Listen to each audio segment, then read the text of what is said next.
está entrando no ar. Debate 93.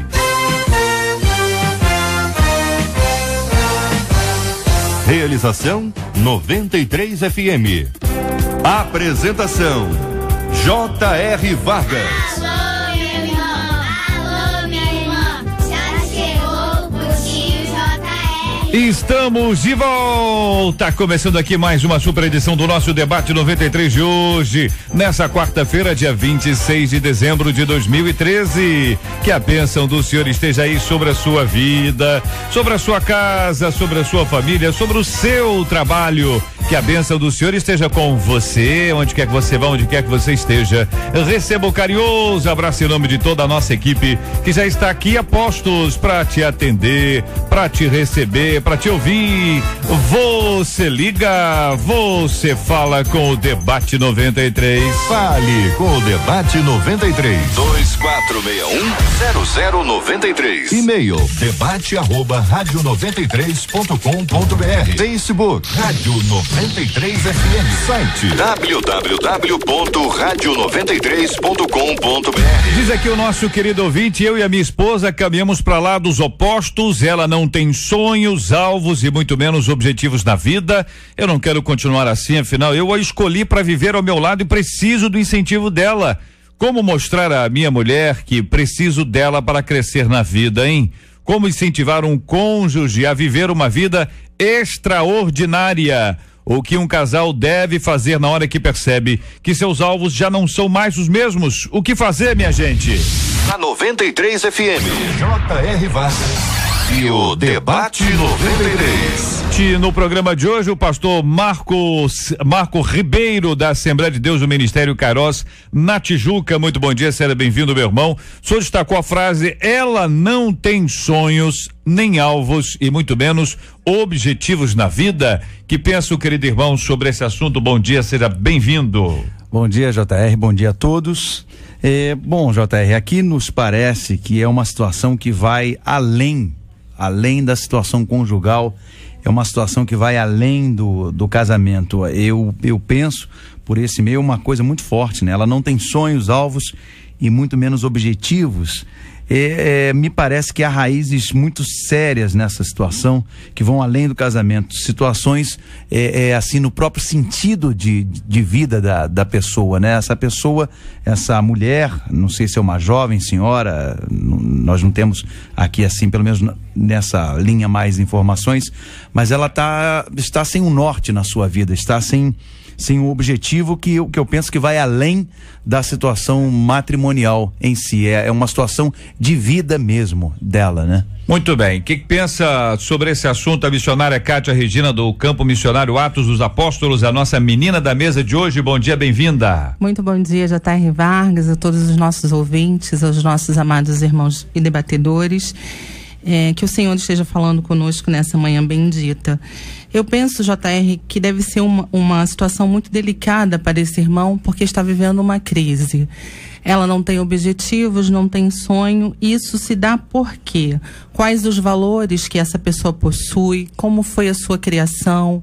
Como é a sua vida espiritual? Parece que ela está desmotivada. Uhum. E existem raízes aí dessa desmotivação. Então, eu acho que é importante, em primeiro lugar, que ele identifique o porquê dela não ter motivação. Uhum. Pastor César Carvalho, da Comunidade Cristã Novo Dia, muito bom dia, seja bem-vindo, meu irmão. Pastor César, em alguns casos, a pessoa quando tem esse retrato aqui, é fruto de uma frustração. Frustrou e a pessoa, de repente, desmotiva completamente. Há também aquelas pessoas cujos sonhos não são compartilhados. Ela tem sonhos, mas não fala. São sonhos restritos e os sonhos dela são sonhos pequenos para mim. Para o outro pode ser um sonho gigantesco. Tem diferença entre indivíduo e indivíduos. Mas o que o nosso ouvinte fala é que ela não tem sonhos, ela não tem alvos, ela não tem objetivos na vida. Dá a impressão daquela pessoa que é o seguinte: ó, de que tá bom, entendeu? E se mexer, piora. Que pensa o senhor? Bom dia JR, bom dia aos queridos à mesa de debate, bom dia aos nossos queridos ouvintes. Bem, este dilema que esse ouvinte está passando para nós é um dilema muito até visto nas experiências conjugais que a gente vem tratando ao longo da vida ministerial.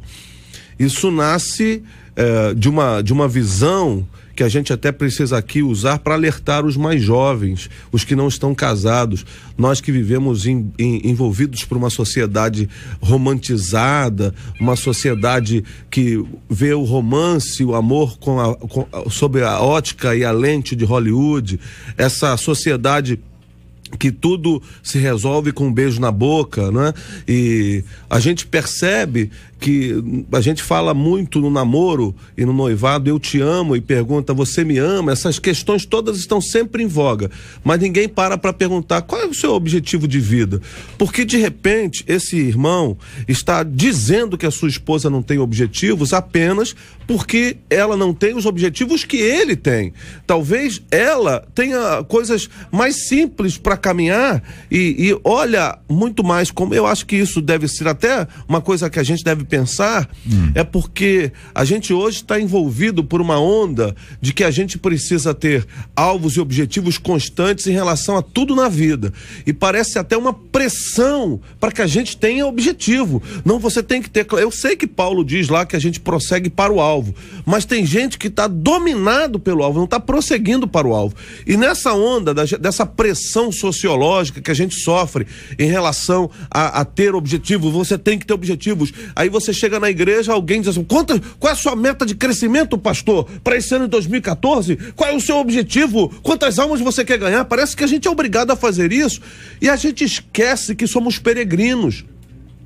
E uma das coisas bonitas do fato de ser peregrino é que o peregrino curte a viagem, ele curte a jornada. Esse marido, talvez por não olhar para sua esposa com um olhar mais cuidadoso, ele está deixando de viver o dia a dia para querer chegar num objetivo que talvez não seja o grande objetivo da vida. O objetivo da vida, talvez, de um casal não seja chegar em algum lugar, mas curtir o caminho, curtir o trajeto, curtir a jornada. E a gente muitas vezes está tão assolado por essa onda de pressão, de que a gente tem que ter, não, comprei meu apartamento, agora eu quero comprar a minha casa na praia, depois eu quero comprar a minha casa na montanha, depois eu tenho agora um carro, mas eu quero um outro carro melhor, eu quero agora uma... Não estou dizendo pra gente ser acomodado, não. O que eu estou dizendo é que a gente precisa um pouco mais, como peregrinos, curtir a jornada. E talvez esse irmão não esteja conseguindo curtir a jornada com a sua esposa, que é diferente dele e que deveria ter sido visto lá atrás, mas não foi visto, e está deixando de curtir essa jornada. Pastor Manuel de Matos, da Igreja do Brasil para Cristo, em Jardim Olimpo, Duque de Caxias, bom dia, bem-vindo. Que pensa o senhor sobre esse assunto, pastor? Na verdade, bom dia, JR, bom dia aos debatedores, bom dia aos ouvintes. Os pastores colocaram muito bem aqui. Eu só quero acrescentar o seguinte: a verdade é que eu não posso querer que a pessoa seja aquilo que eu sou. Eu me lembro que durante o meu casamento, sempre minha esposa me disse isso: amor, não queira que eu seja aquilo que você é. Porque nós, às vezes, temos uma visão e o nosso cônjuge tem uma outra visão. E não significa que ele seja menos. Eu aprendi uma coisa: quando a minha esposa não muda, eu mudo por ela. Porque nem sempre ela vai ser como eu sou, ela não vai caminhar como eu caminho, em questão no que diz respeito a sonhos, que para mim às vezes é muito grande.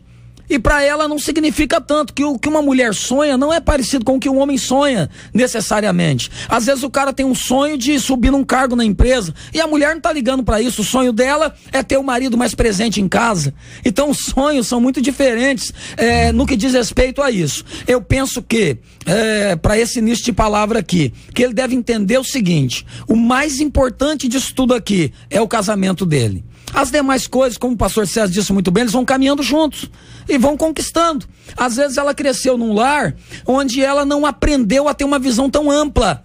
Então ela vê as coisas de uma outra forma. Ele não, ele já vê uma visão ampla, ele quer crescer, ele quer chegar lá, e isso pode acabar atrapalhando no casamento dele. Como é que harmoniza isso? Afinal de contas, uma pessoa pode ter alvos, vocês já disseram aqui, outra pessoa pode não ter tantos alvos assim, pode ter alguma dificuldade em estabelecer prioridades na sua vida, projetos, desafios. Ele pode estar pilhado por exatamente o oposto: vou fazer, eu quero ter, eu quero ser, eu quero isso, eu quero aquilo.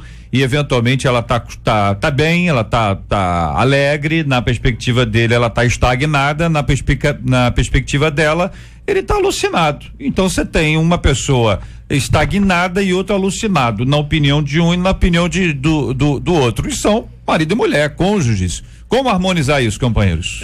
Eu acho que a Bíblia ela propõe uma questão dessa, da harmonização desse processo, não está tratando efetivamente sobre casamento, mas pode ser usado como tal, que é a proposta de Amós 3:3, que é a questão de fazer acordo, de caminhar construindo essa relação a partir de acordos. Olha, um cede um pouquinho, o outro cede um pouquinho, um se motiva mais, o outro tira um pouco o pé do acelerador, mas precisa se encontrar um ponto comum de acordo e equilíbrio, porque se houver desacordo o tempo todo, além desse casamento ser uma desgraça na vida das pessoas, porque é infelicidade e frustração o tempo todo, ele vai se transformando num peso que daqui a pouco ele vai dizer, eu não quero carregar esse peso, e ela também não quer carregar esse peso, e aí vai ser frustração e tristeza, e vai ser uma questão muito difícil. Então acho que o caminho aí passa pelo diálogo, pela comunicação e a questão do acordo que precisa ser estabelecido. E na verdade o e-mail, o ponto de vista é dele, porque tá muito fechado, não dá para ter um entendimento muito bom desse e-mail. Por quê? Vai dizer se essa mulher não é muito centrada, uma mulher que para pensar, que analisa os fatos, e esse cara é exagerado. Porque também tem essa questão, porque eu conheço pessoas aí que estão deixando família para trás por conta de sonhos para estudar. Eu não tô dizendo que seja errado estudar, trabalho, amigos, e a família vai ficando de lado. Então, quem garante que nesse ponto de vista aqui não seja só dele, que a mulher na verdade é uma mulher centrada, tem sonhos, mas tem o pé no chão? A gente tem que tomar cuidado com isso. Então acho que ele tem que parar, analisar e, acima de qualquer coisa, entender, ele precisa preservar a família dele. É verdade, às vezes o que é sonho para um, na visão de outro é fantasia. Eu participei de um curso certa feita acerca de metas e objetivos, e o palestrante ele colocava que nós devemos discernir bem o que é sonho, o que é meta, o que é fantasia também. Às vezes o homem ele tem uma fantasia da vida, e a mulher, como o pastor colocou, tem o pé menos acelerado, a mulher tem uma outra visão. Então nós não sabemos o que se passa dentro dessa casa, como foi essa criação, o que ela quer da vida, mas o importante é que eles sentem e entrem num acordo para que possa ser estabelecido o que é melhor para a família. O importante do casamento é saber o que é melhor para a família, porque a bênção do Senhor já está presente no casamento. O casamento foi estabelecido para isso, para que a gente venha frutificar, para que haja multiplicação, para que haja alegria, para que haja construção. Então, se um quer crescer e o outro não quer crescer, vamos identificar o que está acontecendo, vamos perceber se aquela falta de crescimento da parte da mulher é de fato real, ou se é uma ilusão da visão do marido. E tem também, assim, qual o papel que ele espera que ela desempenhe aqui, qual o papel que... Porque, por exemplo, um ouvinte da Ilha do Governador está dizendo o seguinte: eu passo pelo mesmo problema, meu marido é descansado. Sabe? Então essa expressão que poderia ser, que maravilha, não é um cara cansado, não é um cara descansado, é um cara não cansado. Mas o que significa essa expressão? Ele não luta por nada, ele não quer melhorar, e é uma situação muito difícil quanto a nosso ouvinte. Então, do ponto de vista dessa nossa ouvinte na ilha, o marido é de cara descansado, aquele cara que não move palha, não mexe nada, é o cara que fica ali, é como se fosse uma figura estagnada, enquanto você tem do lado dele, obviamente, uma mulher que está querendo alguma coisa. Pode ser que ela não saiba como, pode ser, é essa habilidade que eu queria que vocês nos ajudassem aqui, do seguinte, que constatação, acho que já foi feita. A mulher olha pro lado e diz, o cara é descansado. O camarada olha pro lado e diz, a mulher não quer nada. A constatação já foi feita. As questões já estão ali. Como harmonizar isso no sentido seguinte: olha, existem sonhos que podem ser sonhados juntos, tem outros sonhos, são sonhos individuais. Tem sonhos, são sonhos familiares, outros não são. Como é que a gente conjuga isso? Ou não é nada disso, pelo contrário, casou, tem que ter um sonho só, um sonho pros dois, deixa de ser indivíduo. Como é que é isso na realidade, no dia a dia ali? Eu queria a opinião dos companheiros sobre esse assunto. Eu acho que, em primeiro lugar, JR, vamos ver se os sonhos são utópicos ou não, se eles são fantasiosos ou não, são sonhos reais, porque, por exemplo, uma pessoa mora em determinado lugar e o objetivo dela na vida, o grande sonho dela na vida é comprar uma cobertura na Barra da Tijuca, mas ela ganha um salário mínimo, quer dizer, então a coisa tem que caminhar junto, é um sonho bonito, claro, é bonito, é legal, mas não é factível. Então, a primeira coisa que eu acho que tem que ver é se esses sonhos são reais, se isso é realmente real, se a coisa pode funcionar desse jeito. Agora, e as pessoas também se colocarem no lugar da outra, porque como o JR disse, essa ouvinte, meu marido é muito descansado, ou de repente ele acha, a minha mulher é muito acelerada.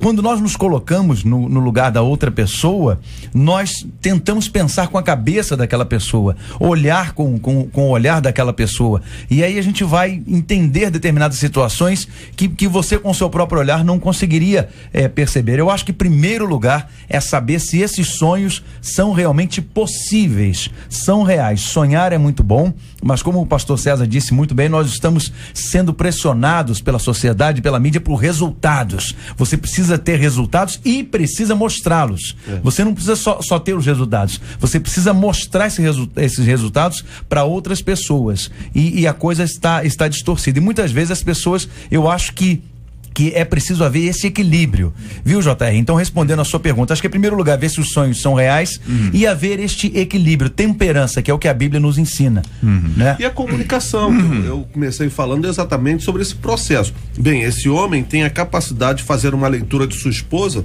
muito objetiva, é o que ele está dizendo aqui. Mas será que ele já parou com essa mulher para conversar, não no momento de raiva, naquele momento da ira, poxa, você não quer nada, e você só me atrasa, tá atrasando a minha vida, mas esperar um momento, levar para um jantar, num momento agradável, e conversar com ela, poxa, eu preciso tanto de você, eu preciso do seu incentivo. Essa conversa, eu creio, JR, que seja essa a única maneira de tentar trazer dar uma, como na expressão que foi usada, né? Dar uma acelerada nessa mulher e também dar uma diminuída na acelerada desse homem. Eu acho que a conversa é fundamental nesse processo que nós estamos aqui. O diálogo, ele pode fazer, vamos pensar que são duas pessoas querendo a mesma coisa no que diz respeito à felicidade no casamento.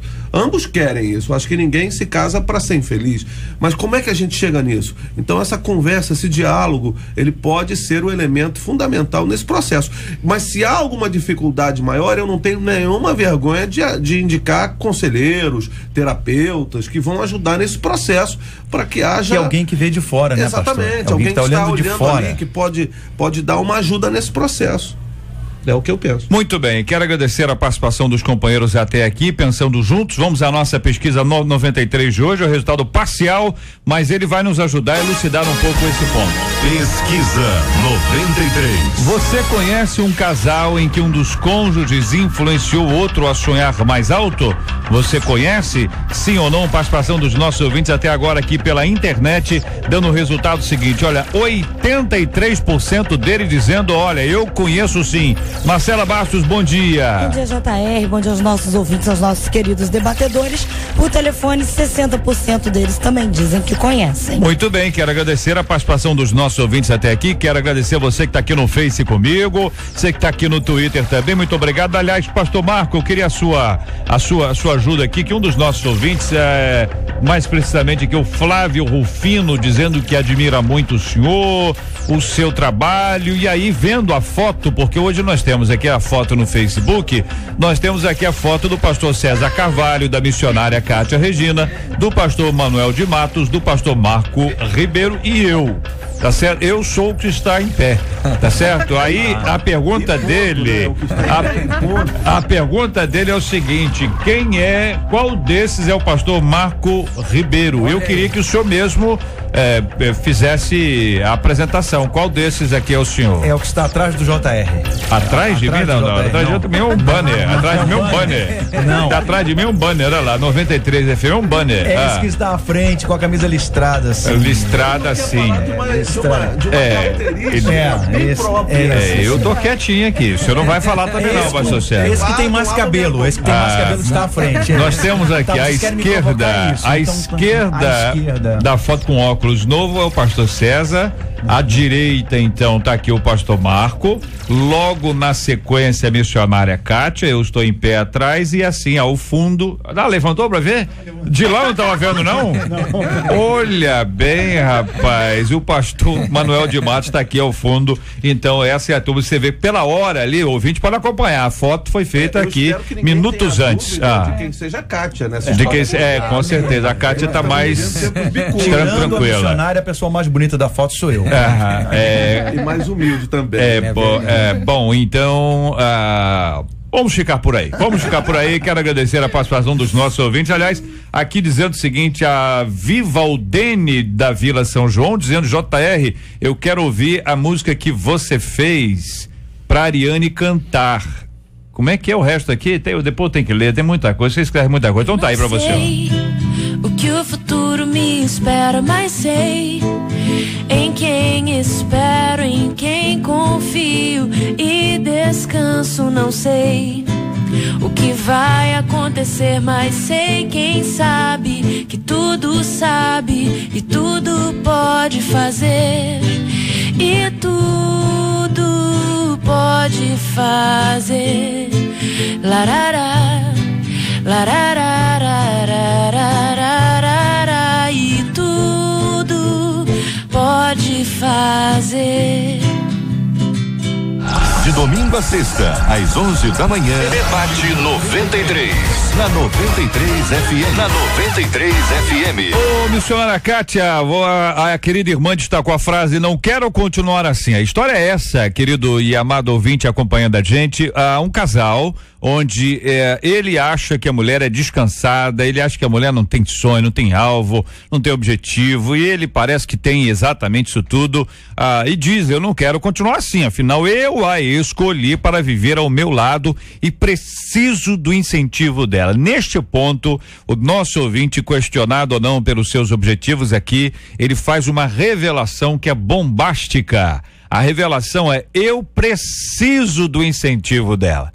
Ele foi sincero, coisa que geralmente o homem esconde, mas ele aqui revelou, ele precisa do incentivo dela. Eu quero ouvir sua observação sobre essa frase e a sua análise sobre esta realidade, a necessidade que o homem tem de ser incentivado pela mulher. Sim, muito interessante, por isso justamente que eu destaquei essa frase e esse trecho: eu preciso do incentivo dela.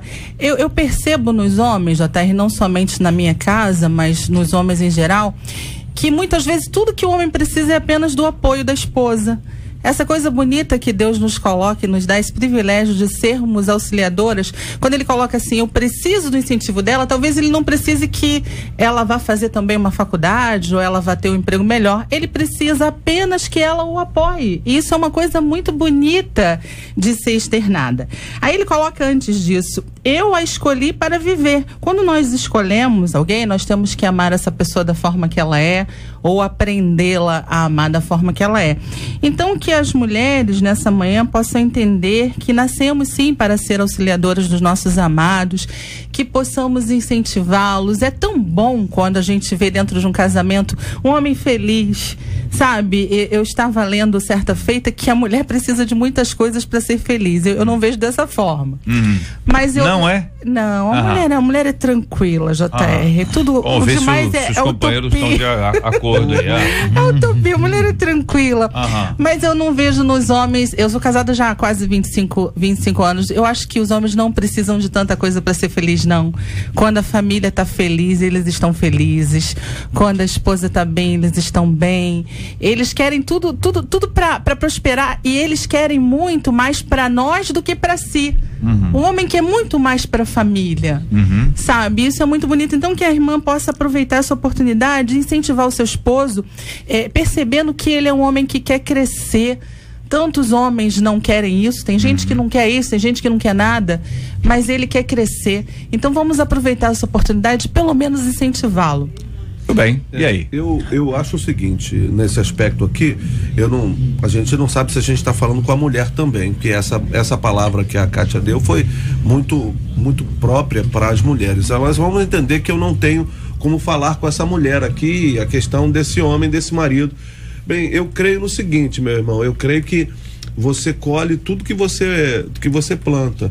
Eu acho que alguém que queira colher incentivo para a sua própria vida deve ser um maior incentivador da vida alheia, ou seja, deve ser aquele que vai proporcionar à sua esposa um sentimento de motivação, alguém que está lá, ele está sempre proporcionando a seus filhos, as pessoas que estão em volta, para que ela possa olhar para ele e ver, poxa, o meu marido me incentiva tanto, ele me ajuda tanto, ele me estimula tanto a crescer, a viver, que eu vou retribuir com estímulo também.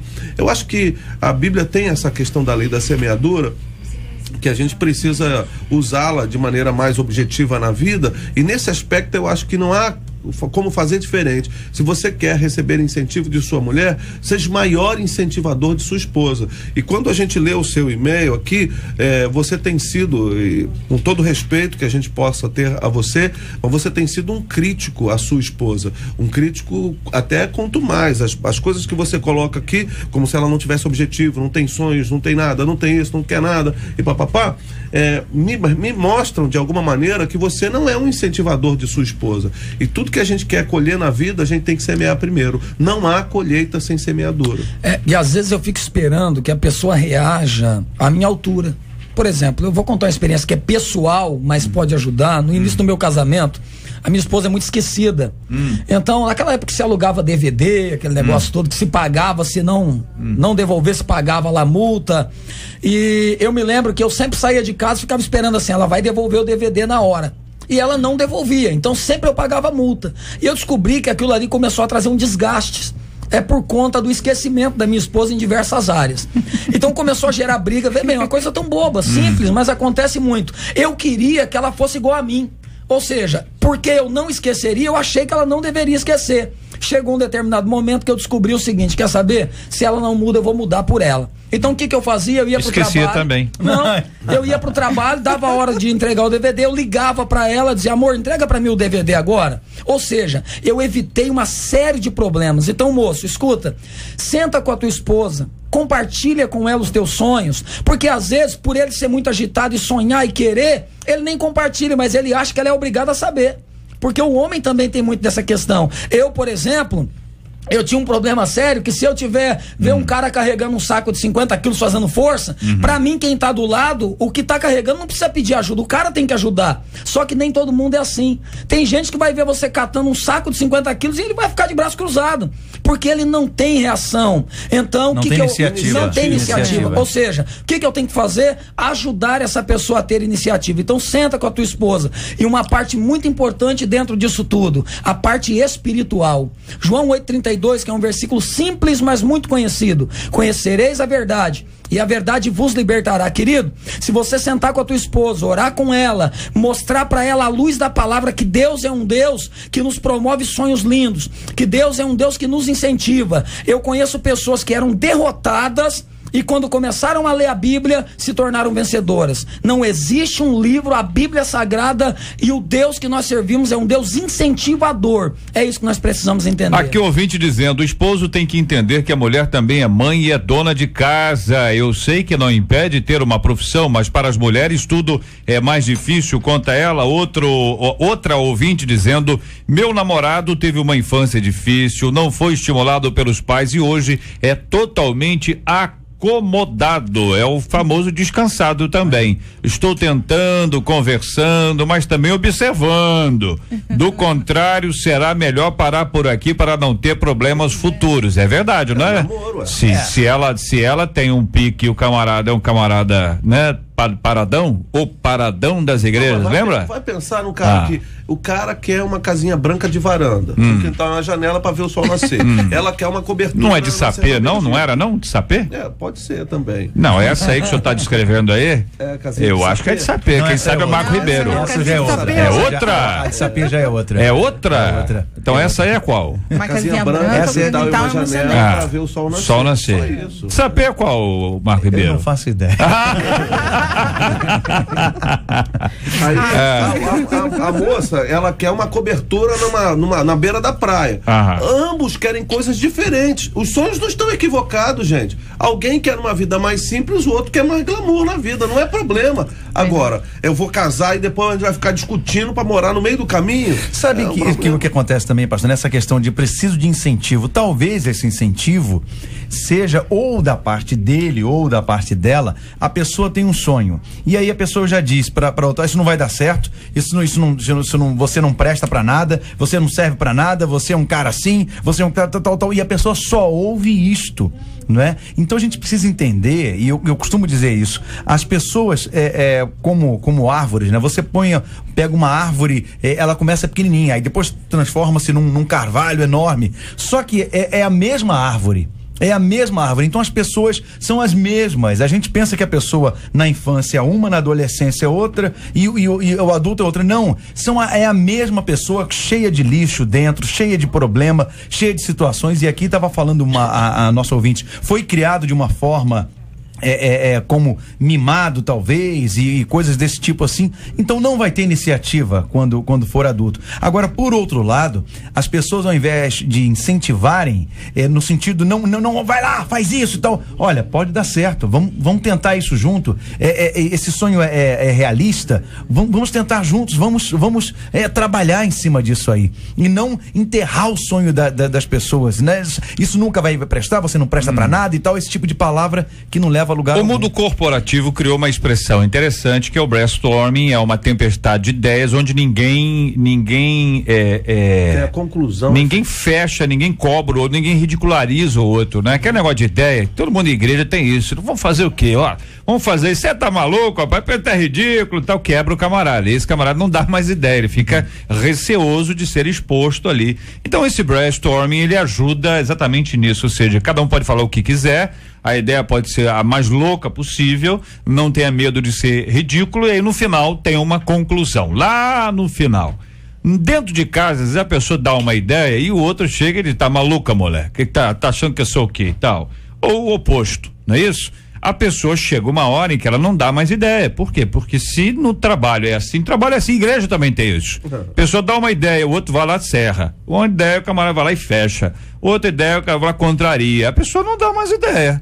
Então, no casamento, pode ser que isso venha a acontecer. A pessoa dá uma ideia, tem um sonho, tem um desafio, tem um projeto, tem um projeto de vida. E ela acaba, ele ou ela, deixando de expor exatamente com medo de ser ridicularizado pelo outro. Apesar disso, o casamento continua.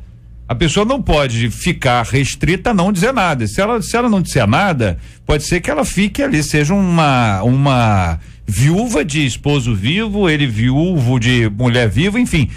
Tem uma pessoa morta ao lado, que só está viva no corpo, mas ideia mesmo não tem nenhuma. Isso é um risco grande, a gente conhece muita gente que se anula a ponto de não ter o menor sentido, aquela relação perde até o sentido, porque o cara, tem muito marido assim, ele vai se, a expressão, né, vou usar uma expressão, mas ele vai se embananando, mas não se enrolando não, ele vai se transformando em banana ao ponto de não ter menor, ele vai deixando a mulher tomando o lugar dele, e vai tocar num assunto que o JR no início tocou, quando a questão dos papéis, a inversão dos papéis, o marido deixa de assumir a sua participação no casamento, a esposa, por consequência dessa não assumir do marido, ela acaba assumindo coisas que ela não deveria e não tem substância para poder levar até o final. Quer dizer, há todo um imbróglio aí e as coisas não se resolvem, porque na verdade é fundamental, efetivamente, que cada um assuma o seu papel nisso que lhe cabe nesta construção de um relacionamento sadio. E em todos os lugares, sempre que eu exponho uma ideia, eu tenho que estar preparado para receber uma crítica construtiva ou destrutiva. Exatamente. Alguém pode me dizer, meu irmão,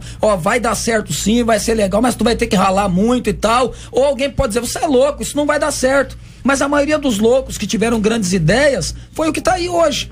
Então o que nós temos que entender? Agora é o seguinte, quando alguém me diz não vai dar certo e tal, tem que me fazer parar para refletir, para ver se isso não é uma utopia, ou se realmente não é um sonho que eu tenho verdadeiro, eu vou colocar adiante.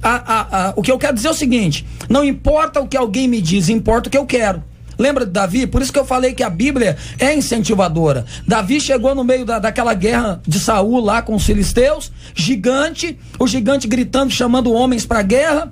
Irmão, aos olhos dos irmãos dele, o que os irmãos falaram pra ele? Davi, volta pra tomar conta das poucas ovelhas do nosso pai. Você não é nada, você não é ninguém. Ele pegou aquela palavra e ele disse, não, peraí, eu sei o que eu quero. Qual é o prêmio aí? Vai ser livre de impostos, vai fazer isso, fazer aquilo, casar com a filha do rei, meu irmão. Então eu quero, então. Ou seja, ele estava decidido quanto ao que ele queria. Então, quando você expor alguma coisa, alguém pode dizer que não vai dar certo, mas quando você sabe o que quer e sabe o que Deus quer pra você, você pode chegar longe. O contraponto disso também pode ser alvos completamente loucos, no sentido de que hoje há uma pressão muito grande de ficar rico a qualquer tempo. E aí aparecem essas possibilidades de ficar rico em meses, né? Se eu fizer isso, se não sei o quê. E aí a esposa já viu tanto o marido embarcar em canoa furada, que ela tá dizendo, olha, de novo não. Ela não tá sendo São as pirâmides, né, pastor? São as pirâmides, as correntes, a não sei o quê. Eu acredito muito no trabalho. Esse negócio de ficar rico da noite pro dia, isso aí eu acho... Agora, companheiros, vou consultá-los aqui para ouvi-los sobre esse assunto. O pastor César mencionou uma música que de fato não era aquela, era outra, né? O cara dizia assim, eu queria ter na vida simplesmente um lugar de mato verde para plantar e para colher, ter uma casinha branca de varanda, um quintal e uma janela para ver o sol nascer. Simplicidade, não é isso? Aí eu me lembrei daquela outra que diz o seguinte, você, olha, joga tuas mãos para os céus e agradeça a caso tiver alguém que você gostaria que estivesse sempre com você na rua, na chuva, na fazenda ou numa casinha de saber. Simplicidade. Você tem aqui, tô citando duas músicas não evangélicas para exemplificar. Vou citar agora um outro lado de não evangélico, mas é porque nós estamos no mundo. Claro. O funk ostentação é um retrato do oposto disso aqui, correto? Muito bem, aí nós vamos para a palavra. A palavra de Deus nos ensina, Paulo chega a escrever, olha, eu aprendi a viver contente em toda e qualquer situação, certo? Na contramão disso aí você tem uma campanha que envolve uma prosperidade, você tem que ser o maior, você nasceu para ser cabeça e não ser cauda, você nasceu para isso, você nasceu para aquilo, são incentivos o tempo inteiro de ter. É o funk ostentação dos crentes. Tá ok? Então, veja bem, nós temos um contraponto na música, nós temos um contraponto na própria teologia, isso tá no conflito o tempo inteiro. O que é que a gente quer no final das contas? Se for conversar com uma pessoa idosa, você perguntar para ele, valeu a pena?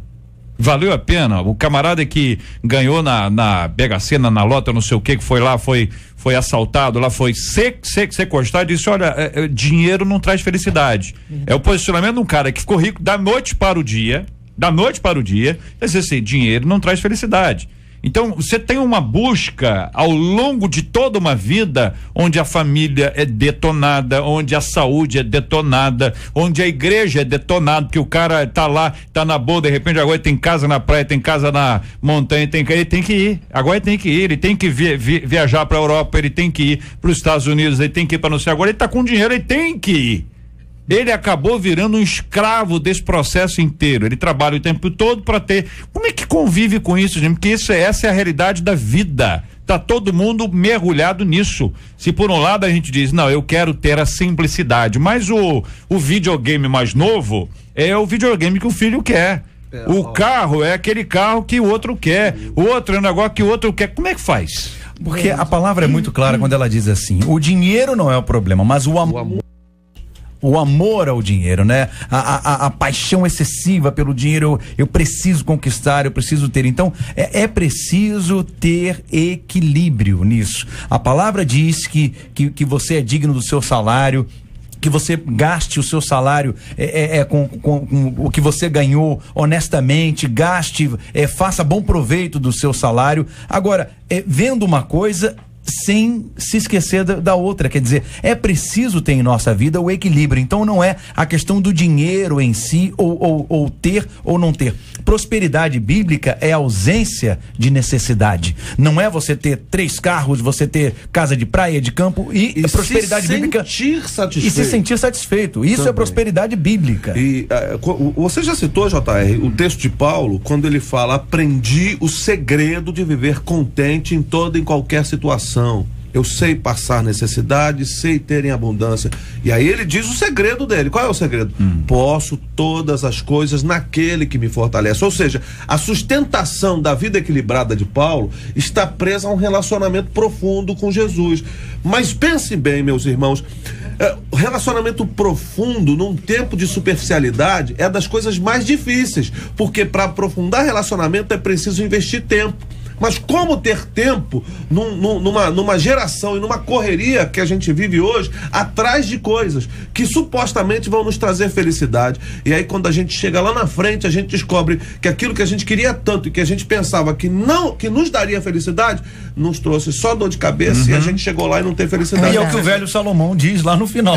Exatamente. Tudo é vaidade. Então, assim, o equilíbrio é possível a partir de um relacionamento profundo com o Senhor Jesus. Nem é com a religião dos crentes, não. É com o Senhor Jesus. Um profundo relacionamento com Deus que faça e que dê a ele sustento, a ponto de ele dizer assim, ó: o Senhor é o meu pastor, de nada eu terei falta. Não é que ele não vai faltar nada, é que ele não sente falta de nada, porque ele tem o Senhor como pastor de sua vida. Então, eu posso viver com muito, eu posso viver quase sem nada, mas eu tenho o Senhor que é o sustento da minha vida. Eu acho que essa é a única maneira que a gente encontra de viver uma vida equilibrada. Alguém disse que um homem ganhou dinheiro a vida inteira, gastou toda a sua saúde para ganhar muito dinheiro. E no final da vida foi para um hospital e gastou todo o seu dinheiro tentando recuperar a saúde e morreu. Então, acho que a vida tem que ser temperada. Qual é a maior riqueza que o homem pode ter? Primeiro, comunhão com Deus. Se tudo que você faz e sonha em conquistar rouba a sua comunhão com Deus, você precisa parar para pensar. Segundo, a sua família. Porque, gente, a minha maior riqueza é minhas 4 mulheres, minha esposa e minhas 3 filhas. São minhas preciosidades. Não tem dinheiro, não tem nada maior do que isso. Então, se tudo que você está fazendo na tua vida, os teus sonhos, a tua correria, rouba o teu tempo com a tua família diário, meu irmão, para pensar. O apóstolo Paulo, escrevendo a Timóteo, ele diz que muitos, querendo ser ricos, se perderam no caminho. Porque há uma maluquice aí, até nos altares da igreja, que prosperidade, pensa positivo, você vai ficar rico, e ninguém está ensinando que Jesus falou que no mundo tereis aflições. Não estão preparando os crentes para os últimos dias. E aí você vê uma fé baseada em cima de uma areia movediça. O pessoal tem uma fé de que se Deus não fez, eu vou embora. Então não está se criando crentes que pensam o seguinte: espera aí, eu tô doente, ainda assim eu vou adorar a Deus. Eu tô sarado, eu vou adorar a Deus. Não, Deus não me curou, então eu vou embora. Ainda que a figueira não floresça, exatamente, eu vou cortar gente. a figueira, vou plantar outra coisa, porque eu preciso dar resultado, preciso de resultado. Então, para concluir, o que eu quero dizer? Temos que entender o seguinte: Deus vai nos prosperar, nos abençoar, amém. Prosperidade é isso que foi acabado de dizer aqui. Prosperidade é viver bem com aquilo que eu tenho. Prosperidade não é ficar rico do dia pra noite. O pessoal liga a bênção a dinheiro. E bênção não é dinheiro. Bênção é ter a mão de Deus sobre as nossas vidas. Tem pessoas que ganham um salário mínimo, nós lidamos com isso todo dia, e vive feliz. E eu conheço gente que há pouco tempo eu orei por um rapaz que é milionário, com uma pistola na cintura, e ia se matar aquela noite. 2 mulheres, 3 mulheres, ele falou: pastor, eu tenho tudo isso, dinheiro para jogar no lixo, e nada me dá alegria. Ou seja, precisamos parar para pensar. Deus tem muito mais para as nossas vidas. Eu gostaria também de acrescentar o que o JR colocou acerca de tempo com a família, né? O tempo é uma das ferramentas mais democráticas que nós temos. Todos recebem o mesmo tempo diariamente, temos 24 horas e muitas vezes não sabemos como bem utilizá-lo. E quando chegamos na maturidade, eu estava conversando com a diretora da escola da minha filha certa feita e ela me disse, eu guardei aquilo no meu coração, minha filha, se eu pudesse voltar ao tempo, eu gostaria de ter mais tempo para ficar com os meus filhos. E ela já estava com mais de 60 anos. E muitas vezes, quando a gente chega na maturidade, o que a gente vai perceber que as nossas prioridades não eram... importante mesmo, né? É verdade. Que era importante. Mas aqui é o nosso ouvinte Márcia aqui no Face dizendo, JR, aqui em casa formamos uma equipe, eu e meu esposo buscamos sempre incentivar um ao outro, tentamos plantar juntos, somos sinceros um com o outro, incentivando e apoiando o projeto do outro, mostrando os pontos mais e os pontos menos, sem ridicularizar o outro, e quando algo neste projeto não dá certo, estamos juntos sempre apoiando o outro. Dalton é meu grande amigo, beijos a todos da mesa, diz aqui a nossa ouvinte Márcia, trazendo a experiência dela. Interessante a expressão dela, formamos, né? Uma equipe. Eu também achei interessante, né? Interessante, que formou uma equipe, de fato verdade, né? A família é uma sociedade. Mas esquece dessa base, né? Quer dizer, eu queria pegar essa palavra incentivar, que ela é uma palavra muito, muito, muito, muito importante. A palavra encorajamento que a gente vê na palavra de Deus, você vê Paulo escrevendo a Filemon, falando sobre a capacidade que Filemon tinha de reanimar o coração, de trazer ânimo ao coração das pessoas, não era só de Paulo, mas de outros tantos. Tem pessoas que têm uma habilidade, você sabe que também tem gente que tem habilidade para destruir, né? Tem gente que parece que a pessoa tem gosta, né? Não gosta?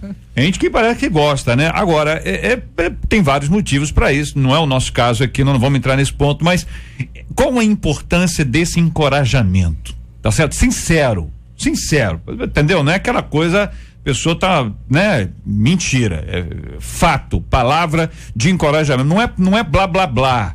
Não é chavão, entendeu? Sabe o que eu tô querendo dizer, gente? Não é chavão, aquela coisa comum, é isso aí, vamos lá, vai dar tudo certo. Chavão, às vezes não vai dar tudo certo nada, rapaz. O cara não sabe dirigir, o cara dirige mal a beça, tá comprando um carro zero, tá comprando uma Ferrari, vai dar tudo certo? Quer dizer, não vai dar tudo certo. Tem que dizer pro camarada, meu irmão, faz um curso primeiro, entendeu? Melhora nisso aqui, você tá entendendo? Olha, a mulher não cozinha nada. Vou dar um exemplo. Alguém que não cozinha absolutamente, resolve dizer o seguinte, olha, vou preparar a ceia de Natal.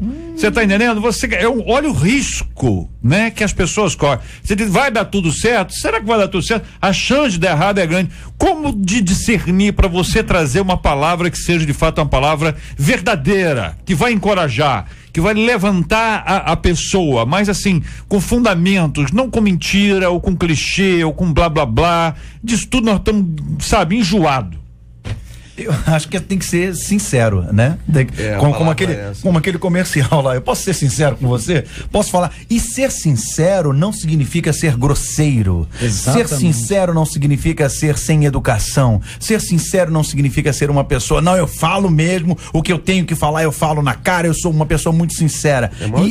Mal educado, entendeu? Então você deve chamar, como o JR falou, meu irmão, eu acho, posso ser sincero com você, eu acho bom você não comprar uma Ferrari, porque tu não dirige nada, você vai só arrumar problema, você tem dinheiro para pagar esse seguro? Como é que é esse negócio? Eu acho que chamar a pessoa à realidade, mas com sinceridade. Isto é uma palavra de incentivo. Isso é uma palavra de incentivo. Também, né? Não é o que você quer ouvir, o que você precisa ouvir. Quando a gente está encorajando nossos filhos a andar, acho que todo mundo aqui tem filho, a gente não precisa nem dizer muita coisa. A gente pega o menino que cai ali, levanta ele de novo, fala, vamos meu filho e tal. Não é muito o que a gente diz, é mais a atitude que a gente tem em relação àquilo.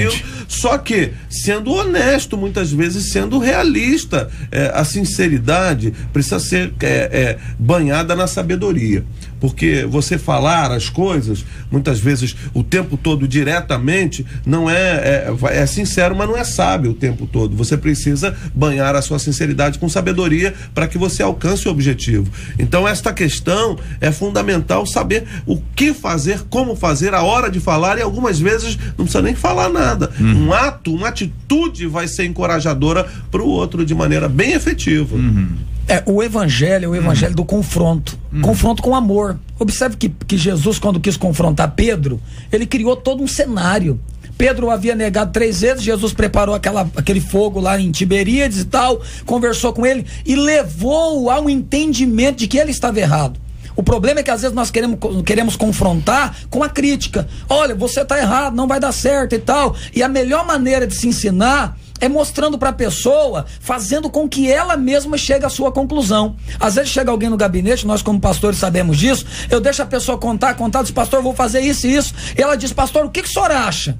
Eu digo, bom, agora eu vou colocar 2 pontos de vista. E aí você chega à sua conclusão. Por quê? Porque é muito fácil você dizer para a pessoa, não faz, ou faz. Então eu faço ela entender de que aquilo ali pode ser ruim para ela, ou que pode ser bom para ela. Eu me lembro de um episódio, só para terminar, um menino terminou de pregar na minha igreja, deu oportunidade para ele, e chegou no final do culto, ele foi no escritório, empolgado, sentou e tal, e contou, e falou, pastor, eu quebrei tudo. Pastor, foi muito bom, Deus me usou e tal. Eu fiquei ouvindo. Terminou, ele falou, pastor, o que o senhor acha? Eu falei, você quer verdade? Você, com carinho, você fez muito barulho, rapaz. Mas você vai chegar lá e comecei a conversar com ele e tal, incentivei a ele a ler mais a Bíblia. Ou seja, nós não podemos perder o seguinte, a sensibilidade do evangelho. A palavra de Deus é confronto. O problema é que tem muita gente querendo passar a mão na cabeça, está vendo que aquela pessoa está vivendo uma utopia, e ele com medo de confrontar diz, não, vai dar certo, é isso aí mesmo, e a pessoa quebra a cara. Outra vez também é você confrontar com muita grosseria. Exato, não é bem por aí nesse processo. É que às vezes a pessoa confunde um negócio de fé, rapaz. Fé é tão simples, ao mesmo tempo tão complexo, né? Hebreus 11:1 define claramente o que é fé. A fé vem pelo ouvir da palavra de Deus. Outro texto nos traz essa base. Então, fé, às vezes a pessoa confunde, não, vai na fé em quem, rapaz? Isso, olha, você não ganha, você ganha pouco, você vai entrar agora num crédito imobiliário, você vai, se não, vou comprar um apartamento, o que eu disse, vai na fé, mas na fé em quê, rapaz? A fé em Deus, a fé que Deus vai te... Tem certos atos que eles são... Eles aparentemente são tão bonitos, são religiosos, mas que não correspondem à realidade da vida da pessoa. Verdade, eu trabalho uma frustração. Eu trabalho com isso também, né? Com venda de imóveis. E certa feita um dos meus colaboradores me contou que uma senhora foi visitar um imóvel com ele, e aí depois falou para ele, eu vou comprar esse imóvel. Tá bom, como seria a sua compra? Olha, senhor, aguarda que Deus já me dá esse imóvel. Mas como seria essa compra? A senhora trabalha com que não? Eu não tenho condição nenhuma financeira, mas Deus já me dá. Eu tenho certeza que Deus vai me dar. Então, assim, não funciona. Aquele negócio, a gente não duvida disso, né? Mas é questão de ter o seguinte, sabedoria e tudo mais. Lembra daquele adesivo, foi Deus que me deu, do carro? Lembra daquele adesivo? Ainda tem não? Ainda tem? Foi Deus que me deu, tá? Eu já cheguei a conversar com um amigo meu, rapaz, como é que conta aí pra mim, como é que foi aí? Como é que foi isso aí?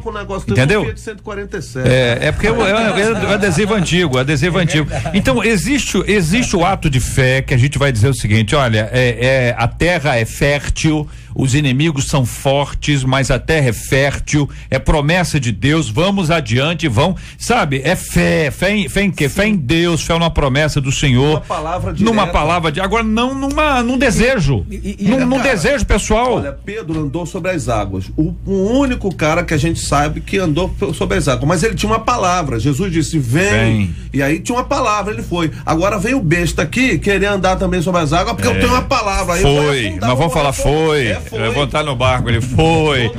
Muito bem, quero agradecer a participação dos nossos, muita gente aqui no Face opinando, muito obrigado aqui, outro ouvinte dizendo, eu sou a própria que incentivou o meu esposo, o mês que vem ele assume um cargo mais alto na empresa, é a palavra de incentivo dela. Uma outra ouvinte aqui que deve estar com alguma aquele casal mais Jesus no centro é igual uma equipe vitoriosa. Mais uma vez o uso da palavra equipe. Outro ouvinte aqui que eu já não sei mais qual é, que eu leio todos, viu, gente? Eu leio todos. Não dá para ler no ar todos, mas uma ouvinte dizendo aqui o seguinte, que na casa delas, um ora um dia, outro ora outro dia, e os dois sempre oram juntos, cada dia um ora, e eles colocam os projetos dos dois diante de Deus em oração, é muito mais fácil de dar uma liga, né? E a outra ouvinte aqui dizendo, olha, vocês, essa aqui eu tô achei, acho que é Enides, esse JR, são lindos os debatedores. Tô adorando isso. Nós queremos agradecer a irmã e com exceção da missionária Cátia Regina, né? Vamos receitar um oftalmologista. Temos vários amigos aqui do Instituto Benjamin Constant. Olha aqui, eu quero agradecer a participação. Incentivou a turma aqui. O ouvinte que dizendo que conheceu o pastor Marco no evento de dublagens e tal, enfim, quero agradecer a participação, a turma que tá no Face, porque curte a foto, compartilha e faz aqui seus comentários especiais, depois vocês, companheiros aqui mesmo, vão poder também compartilhar a foto e vão ver aí os depoimentos, as opiniões dos queridos companheiros aí sobre a participação de cada um de vocês com a gente aqui no nosso Debate 93 de hoje. Pesquisa 93. Esse é o resultado final da nossa pesquisa 93 de hoje. Escuta só. Então, nós perguntamos aí se os nossos ouvintes conhecem um casal em que um dos cônjuges influenciou o outro a sonhar mais alto.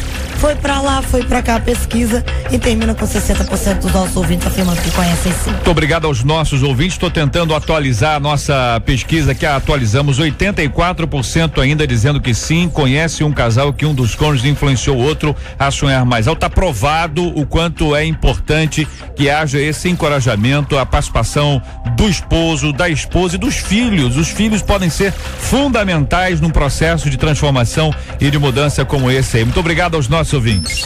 Você está ligado no Debate 93 com J.R. Vargas. Ouvinte dizendo, minha gente, eu sou uma fracassada, nada do que faço dá certo, minha vida é a prova de que existe gente que não deveria nem ter nascido, contra nosso ouvinte. Mas o que é isso, minha gente? Desde pequena, a minha mãe dizia que eu não daria certo, ela rogava várias pragas, hoje vejo que ela tinha razão. Será que a minha vida fracassou porque minha mãe nunca me abençoou? Qual o poder da palavra dos pais sobre a vida dos filhos? Seria possível mudar a minha história de fracasso? O que fazer para ter uma vida frutífera? Diz aqui uma de nossas queridas ouvintes.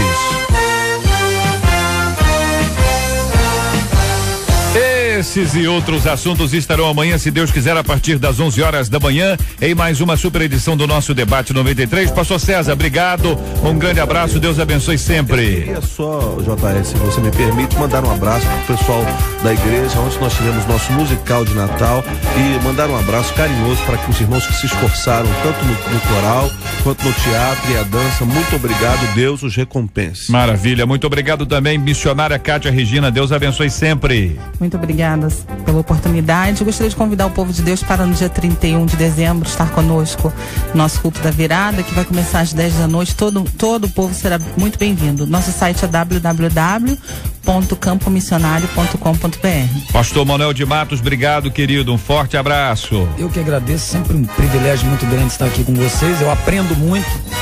Quero deixar um beijo hoje muito especial para minha esposa, que amanhã eu completo mais um ano de casamento com ela. Olha, dizer pra ela que eu a amo demais e ela é uma bênção na minha vida, e um beijo pra todas as minhas filhas e o povo do Brasil. E a locadora, como é que tá aquele negócio? Parou, aquele problema resolveu, né? Faliu. Tanto pagar multa, entendeu? Faliu. Ele precisa ser não era DVD que ele devolvia, não. Era fita cassete, era vídeo cassete. O cara é antigo, hein? O cara é antigo, hein? Muita multa, né? Ele é antigo. Garoto novo, mas essa maquiagem aí, rapaz, quando lava o rosto é uma loucura.